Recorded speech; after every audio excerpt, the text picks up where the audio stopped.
इन UPSC civil services preparation एक बहुत बड़ा प्रॉब्लम स्टूडेंट्स आजकल फेस कर रहे हैं, specially since students from the north Indian belt, MP, Bihar, Uttar Pradesh, Himachal Pradesh, Haryana. In students में अवेयरनेस बढ़ी है इस एग्ज़ाम को लेके, और चार्म भी बढ़ा है। स्टूडेंट्स अब चाहते हैं कि हम प्राइवेट नौकरी नहीं करेंगे, हम छोटी मोटी नौकरी नहीं करेंगे। We want to aim higher, we want to aim bigger. तो इस एम्बिशन के साथ एक बहुत रियलिस्टिक चैलेंज भी ये स्टूडेंट्स फेस कर रहे हैं, and the challenge is English. Because आज तक भी छोटे छोटे गांव में अगर जाओगे तो आपको दिखेगा कि बहुत सारे स्टूडेंट्स को हिंदी में पढ़ाया जाता है, स्पेशली एट्थ, नाइन्थ, टेंथ तक भी हिंदी में पढ़ाया जाता है। तो क्योंकि आप बहुत लंबे समय तक हिंदी में पढ़ते रहते हो, automatically when you pick up English you are weaker compare to other students. तो इस सिनेरियो में हाउ टू ओवरकम, सबसे पहला पॉइंट है समझना how to overcome this challenge और दिस फियर और this inferiority complex of being not good at English compare to other students. किस तरह से ओवरकम किया जाए, किस तरह से इस चैलेंज को हेड ऑन लिया जाए। और दूसरा क्वेश्चन आता है कि क्या ये इम्पॉर्टेंट है भी, and that is in fact a more important question, कि क्या इंग्लिश पढ़ना इतना इम्पॉर्टेंट है? क्या इंग्लिश में पढ़ाई करना, इंग्लिश में कॉन्वर्स करना इतना ही इम्पॉर्टेंट है? जब हमारी मदर टंग हिंदी रही है, why are we not allowed to converse in Hindi, to write the exam in Hindi? Exam Hindi में तो लिख सकते हो, लेकिन फिर भी काफ़ी सारे चैलेंजेस उस पूरे सिनेरियो में आते हैं।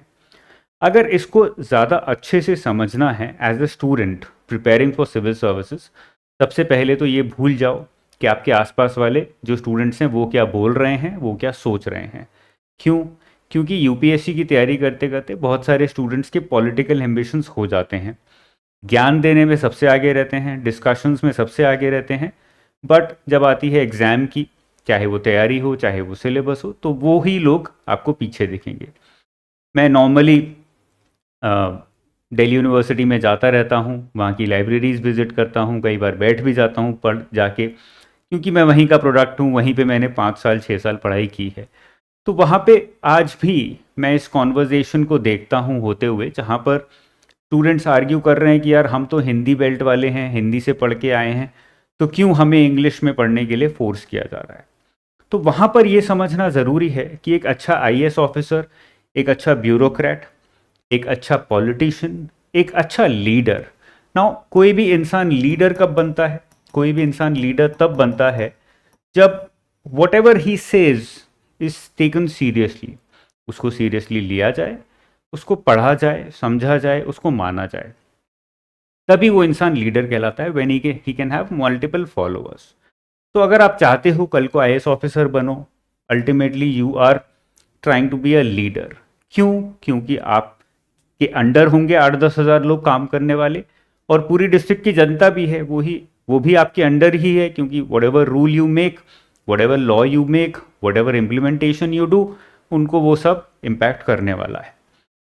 तो आप अगर हिस्ट्री भी देखोगे, जितने भी अच्छे लीडर्स रहे हैं, आईएएस ऑफिसर्स रहे हैं, पॉलिटिशियंस रहे हैं, समाज सेवक रहे हैं, ऐसे लोग रहे हैं जो कि लोगों की भलाई के लिए काम करते आए हैं और अच्छा करते आए हैं, they've all known multiple languages. Raja Ram Mohan Roy का आप इतिहास उठा लीजिए, पास्ट में चले जाइए, हिस्ट्री देख लीजिए, he knew I think if nothing more than that 8 languages.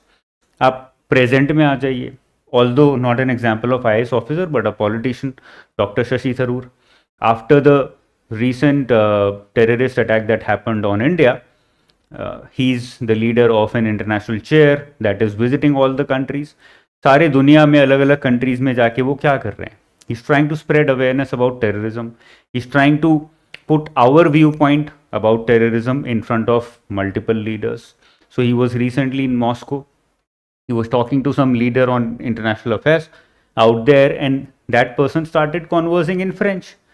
So he was smart enough, intelligent enough, and also capable enough to start conversing in French only. अब अगर कोई और उधर बैठा होता है जिसको फ्रेंच नहीं आती, तो कॉन्वर्जेशन खत्म हो गई। That was probably a way for the other person. वो एक सामने वाले का तरीका था इंडियन डेलीगेशन को प्रेशराइज करने का। That is how power play works. और आप गांव में जाओगे तो आपको ये दिखेगा, वहाँ की लोकल लैंग्वेज भी सीखनी पड़ेगी। बहुत सारे मेरे स्टूडेंट्स हैं, दोस्त हैं जो अराउंड द कंट्री काम कर रहे हैं. A friend of mine working as an officer in Tamil Nadu, the first thing that he did was learn Tamil. तो तमिल इतनी अच्छी आती जितनी तमिलियंस को भी नहीं आती होगी. And that is the specific reason, first reason why he is accepted in Tamil Nadu as a good officer. तो आप आज इंग्लिश को नीचे रख सकते हो, बट कल को किसी और स्टेट में काम करने गए तो वहाँ की लोकल लैंग्वेज भी सीखनी पड़ेगी. तो आप कभी भी लैंग्वेज, मल्टीपल लैंग्वेजेस सीखने से भाग नहीं पाओगे. That is a given. अब कुछ स्टूडेंट सोचेंगे कि सर जब बन जाएंगे तब की तब देखेंगे. भाई अभी नहीं बने हो तो टेस्ट कर रहे हैं ना, कि अगर आप आज एक और लैंग्वेज नहीं सीख सकते एक साल में, तो कल को ऑफिसर बनने के बाद फिर से एक साल में दूसरी रीजनल लैंग्वेज कैसे सीख पाओगे? तब भी नहीं सीखोगे. तब तो प्रेशर और कम होगा, सीखो मत सीखो कोई फर्क नहीं पड़ता, तब तो बिल्कुल नहीं सीखोगे. So it's more a question of attitude towards the language, more about how do you define a good officer, how do you define a good leader in your own mind. वो ज़्यादा इंपॉर्टेंट रखता है, वो ज़्यादा important रहता है. Second जो reason है वो ये है कि भाई जो हमें समझना ज़रूरी है, if we want to be good at English, assuming कि जो भी स्टूडेंट्स वीडियो देख रहे हैं they are not very good at English. हम लोग नॉर्मली जब भी इंग्लिश की एक लैंग्वेज की बात करते हैं तो हम कंपेयर करना स्टार्ट कर देते हैं. हम कभी भी उसको आइसोलेशन में नहीं देखते. हम बोलते हैं अगर हम इंग्लिश सीख रहे हैं तो मतलब हम हिंदी नहीं सीख रहे हैं. भाई हिंदी तो आपको नंबर 1 आती है, आपको सीखने की ज़रूरत नहीं है. बट हम सोचते हैं कि अगर हम इंग्लिश सीख रहे हैं तो हम हिंदी को कम इंपॉर्टेंस दे रहे हैं, हिंदी के साथ धोखा कर रहे हैं. तो हम एक वॉर की तरह ले लेते हैं कि English versus Hindi is always a war. But ऐसा रियलिटी नहीं है, ये एक मिथ है. आपको हिंदी सीखने में भी काफ़ी टाइम लगा, बचपन से सीखते आए हो, आज भी शायद परफेक्ट हिंदी नहीं जानते हो, मेजॉरिटी इंडियंस तो नहीं जानते हैं. ऐसे भी इंग्लिश सीखने में टाइम लगेगा, that is a given. But more than that, आप अगर इंग्लिश सीख रहे हो तो आप हिंदी अनलर्न नहीं कर रहे हो. ऐसा कहीं भी नहीं है कि जो भी स्टूडेंट इंग्लिश सीख रहा है वो हिंदी नहीं सीख रहा है या फिर हिंदी को इम्पोर्टेंस नहीं दे रहा है. ओके, तो इसलिए इसको वॉर की तरह ना लें. ये ना सोचें कि अगर मुझे इंग्लिश सीखनी पड़ रही है तो मेरी जो लैंग्वेज मुझे आती है उसकी इम्पोर्टेंस सामने वाले के लिए कम है. ऐसा कुछ नहीं है. कल को उत्तर प्रदेश में, राजस्थान में काम करने जाओगे तब अगर कोई ऐसा स्टूडेंट होगा जिसको हिंदी नहीं आती तो उसको हिंदी सीखनी पड़ेगी. वहाँ पर आपको फ़ायदा मिलेगा बिकॉज तुम्हें हिंदी ऑलरेडी आती है. तो हर किसी का फ़ायदा नुकसान हर जगह पर, हर सिचुएशन में अलग हो सकता है. आज की सिचुएशन है इंग्लिश तुम्हें सीखने की ज़रूरत है तो क्यों ना सीखी जाए. Why not take it as an opportunity. तीसरे पॉइंट पे आते हैं. This is a very important point. देखो, अगर तुम्हें हिस्ट्री पढ़नी है, ज्योग्राफी पढ़नी है तो बहुत आसान है. एक बार किताबें उठाई, सोर्सेज उठाए, उनसे हिस्ट्री ज्योग्राफी पढ़ ली, रिवाइज कर लिया, आपको हिस्ट्री ज्योग्राफी समझ आ गई, इन्फॉर्मेशन समझ आ गई, थोड़ा बहुत एनालिसिस भी आ गया. बट लैंग्वेज इस तरह से काम नहीं करती बिकॉज लैंग्वेज में लोगों के बीच में कॉन्वर्जेशन हो रहा है. जब लोगों के बीच में कॉन्वर्जेशन होता है तो हमेशा कुछ ना कुछ वेरिएशंस रहते हैं. जैसे कि मराठी में मम्मी को पापा को तू बोला जाता है. अब अगर यूपी में तू बोल दोगे तो तलवारें निकल जाएंगी, थप्पड़ पड़ेंगे फिर तुम्हें कि तू अपनी माता को, मम्मी को, पापा को तू कैसे बोल दिया तुमने. लखनऊ में तो हम करके बात करते हैं. तो हर एक जगह की अलग कल्चर है, अलग लैंग्वेज है, बोली को बोलने का तरीका भी अलग है. That is why any language and every language takes time. उसमें थोड़ी सी महारत हासिल करने में समय लगता है. आपको हिंदी बचपन से पढ़ते सुनते आ रहे हो, पढ़ते आ रहे हो, बोलते आ रहे हो, घर में भी हिंदी बोली जाती है, तब भी आज 20 साल के, 25 साल के हो गए तब भी हिंदी उतनी अच्छी नहीं आती है जितनी शायद आ सकती थी, है ना.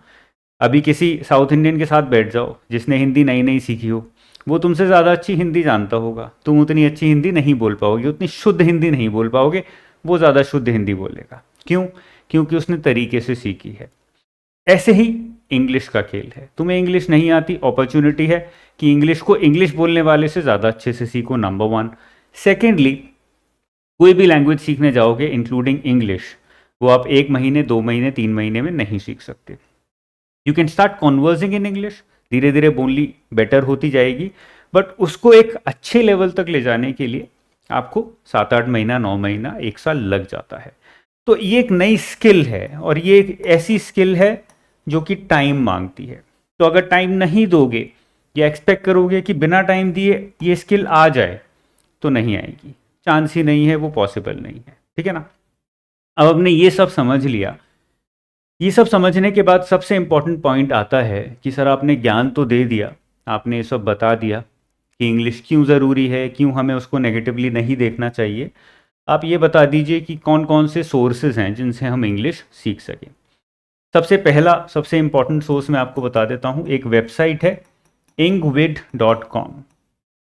कुछ ब्रिटिशर्स हैं जो ये वेबसाइट को चलाते हैं, बहुत अच्छी मुझे वेबसाइट लगी, बहुत क्लीन वेबसाइट है। इनका सारा कंटेंट यूट्यूब पे फ्री भी अवेलेबल है, बट वेबसाइट पर भी सब कुछ फ्रीली अवेलेबल है। इस वेबसाइट पर बहुत सारे टॉपिक्स हैं और उन टॉपिक्स के अकॉर्डिंग आप अपनी इंग्लिश सीख सकते हो। मैं कुछ टॉपिक्स बता देता हूँ जो आप यूज़ कर सकते हो। अच्छी बात है कि सब कुछ फ्रीली अवेलेबल है, तो आपको पैसा लगाने की ज़रूरत नहीं है। आप में बस चाहत होनी चाहिए इंग्लिश पढ़ने की, समझने की, सीखने की, आराम से सीख पाओगे। ग्रामर यहाँ पर एक अलग से टॉपिक बना हुआ है, कॉम्प्रिहेंशन एक अलग से टॉपिक बना हुआ है, एक्सप्रेशन एक अलग से टॉपिक बना हुआ है। अब ये टॉपिक्स बड़े इंपॉर्टेंट हैं क्योंकि ये आपको नॉर्मली इंडिया में जो टीचर्स पढ़ा रहे हैं वो शायद ये ज़्यादा अच्छे से ना पढ़ा पाएँ, बट इस वेबसाइट पे मुझे बहुत अच्छे से ये चीज़ें मिली। वोकैबुलरी एक टॉपिक बना हुआ है और ऐसे ही राइटिंग एक टॉपिक है। बहुत सारे टॉपिक्स हैं, बट ये कुछ ऐसे टॉपिक्स मुझे लगे जो कि एक इंडियन को, जिसको इंग्लिश अच्छे से नहीं आती है, उसको इंग्लिश सीखने के लिए ये अच्छे हैं, यूपीएससी के लिए भी रेलेवेंट हैं। तो मैंने उस सबको मिक्स करके ये टॉपिक की लिस्ट बनाई है। इन टॉपिक्स के अंदर जो भी वीडियोस हैं, जो भी कंटेंट है, वो आप देखना शुरू करिए, ऑटोमेटिकली 6-7 महीने में इंग्लिश काफ़ी अच्छी हो जाएगी। ठीक है। सेकंड आता है रीडिंग। अब क्योंकि इंग्लिश एक लैंग्वेज है और लैंग्वेज आपको तभी आएगी जब उसको रेगुलरली पढ़ोगे, चाहे वो न्यूज़पेपर से पढ़ लो, चाहे वो किताबों से पढ़ लो, तो आपको दोनों ही चीज़ें करनी है। न्यूज़पेपर भी रेगुलरली इंग्लिश के पढ़ने हैं और किताबें भी रेगुलरली इंग्लिश की पढ़नी है। जैसे ही ये करना शुरू करोगे, ऑटोमेटिकली आपकी इंग्लिश इंप्रूव होनी शुरू हो जाएगी। बट रीडिंग से खाली काम नहीं चलेगा। जो मैंने फर्स्ट पॉइंट बताया वो था स्टडिंग, जो आपने इंग्विड से बेसिक्स पढ़ लिए। उसके बाद आता है रीडिंग, उसके बाद आता है राइटिंग। राइटिंग में दो चीज़ें कर सकते हो, you start with a journal and जब, क्योंकि एग्जाम की तैयारी कर रहे हो, अल्टीमेटली ऑब्जेक्टिव है एग्जाम निकालना, तो इसलिए आंसर राइटिंग एग्जाम के लिए वो भी इंग्लिश में करना शुरू कर सकते हो। ये जब दोनों चीज़ें करोगे तो ऑटोमेटिकली 6-7 महीने में आपको लगेगा कि मेरी इंग्लिश अब इम्प्रूव होने लगी है। ठीक है ना। तो रीडिंग, राइटिंग, ये दो बड़े इंपॉर्टेंट एस्पेक्ट्स हैं किसी भी लैंग्वेज के। अब अगर मैं रेगुलरली हिंदी नहीं लिखता हूँ, बहुत सारे इंग्लिश वाले स्टूडेंट्स इस बात से एग्री करेंगे, और इमीडिएटली मैं हिंदी में कुछ लिखना शुरू करता हूँ तो मेरा हाथ नहीं चलता है, मैं राइटिंग नहीं कर पा रहा। Even though I know the language, I am not able to write. क्यों नहीं लिख पा रहा? क्योंकि लिख नहीं रहा हूँ रेगुलरली।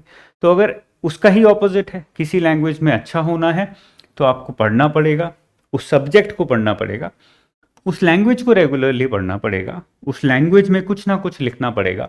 सबसे आसान है जर्नल। एक नोटबुक बना लीजिए जिसमें अपने खुद के ख्यालात, खुद के व्यू पॉइंट्स, खुद की सोच, जो भी आप सोच रहे हो पूरे दिन, जो भी हो रहा है, 15-20 मिनट लगा के जर्नल में लिखो। It is also a very good activity for your mental health. ज़्यादा शांत रहोगे, पीसफुल रहोगे, ज़्यादा क्लैरिटी रहेगी लाइफ में, और इंग्लिश भी तुम्हारी इंप्रूव होने लगेगी।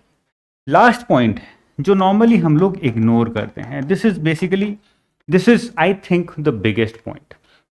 कोई भी लैंग्वेज आपको सीखनी है, नॉट ओनली इन इंग्लिश, कोई भी लैंग्वेज आपको सीखनी है तो सबसे बड़ा पॉइंट यही होता है। आज भी majority of Indians including me, जब भी हमें कोई इंग्लिश में बात करता है तो सबकॉन्शियसली हम अपने दिमाग में we convert that English sentence into a Hindi sentence. फिर हम उसको समझते हैं, फिर हम हिंदी में उसका आंसर बनाते हैं, फिर हम उसको कन्वर्ट करते हैं इंग्लिश में, एंड देन आई स्पीक। अब ये हो रहा है मिली सेकेंड्स में, not multi seconds, milliseconds में। तो मुझे भी रियलाइजेशन नहीं होता है कि मैं एक्चुअली ये कर रहा हूँ, but we are doing it. Why are we doing it? Because हमारी मदर टंग तो हिंदी है, तो we are use to converting everything and thinking in Hindi. If you actually want to improve in English और improve in any language, आपको ये change करने की ज़रूरत है. And this is the easiest part of learning any language including English. English सीखने का सबसे अच्छा तरीका है सोचना इंग्लिश में शुरू कर दो.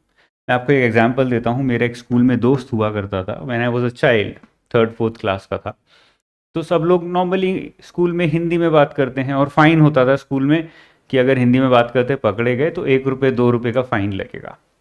उस टाइम पे 1-2 रुपये की वैल्यू भी ज़्यादा हुआ करती थी. तो सब लोग बचते थे कि यार हिंदी में बोले लेकिन पकड़े ना जाएं. तो मेरा एक दोस्त हुआ करता था स्कूल में. Now he is a very big lawyer, doing very well. He was one person who use to speak in English, think in English and speak in English. और उसको हम बहुत गाली देते थे कि तू बेवकूफ़ है, तू हिंदी में क्यों नहीं बोलता है, तू ज़्यादा स्मार्ट बन रहा है, ज़्यादा अंग्रेज बन रहा है. इस तरह से उसका मजाक उड़ाया करते थे.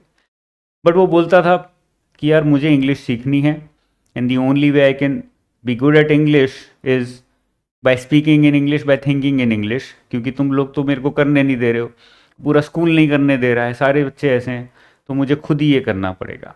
तो he was the one person who inspired me and who taught me this कि आपको खाली बोलना नहीं है, सोचना भी इंग्लिश में. He started thinking in English and speaking in English when he was a child. 3rd-4th class का बच्चा कितना ही छोटा होता है. तब उसके दिमाग में ये आया कि मुझे अगर इंग्लिश सीखनी है then I have to think in English and I also have to speak in English. इनका मजाक, ये लोग मेरा मजाक उड़ा रहे हैं, उड़ाने दो, कोई फ़र्क नहीं पड़ता. That was something that stuck with me. आज तक मुझे याद है and it works. I also implemented it. जब मैं 11th-12th में आया मुझे लगा मेरी इंग्लिश इतनी अच्छी नहीं है, तो मैंने इंग्लिश में सोचना शुरू किया. I started speaking in English, I started thinking in English. Automatically I became very comfortable in English.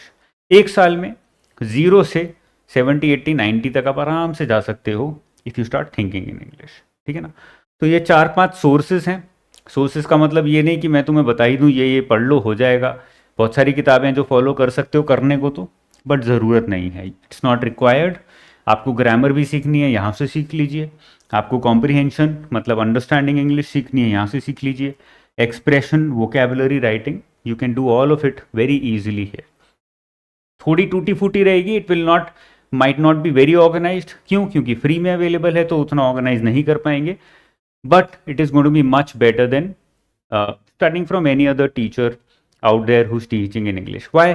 Because ये लोग आपको इंग्लिश में ही पढ़ाएंगे और उससे आपके लिए बहुत आसानी रहेगी स्टूडेंट्स के लिए. क्योंकि then you will be force to think in English, to talk in English, to converse with yourself in your own brain in English only.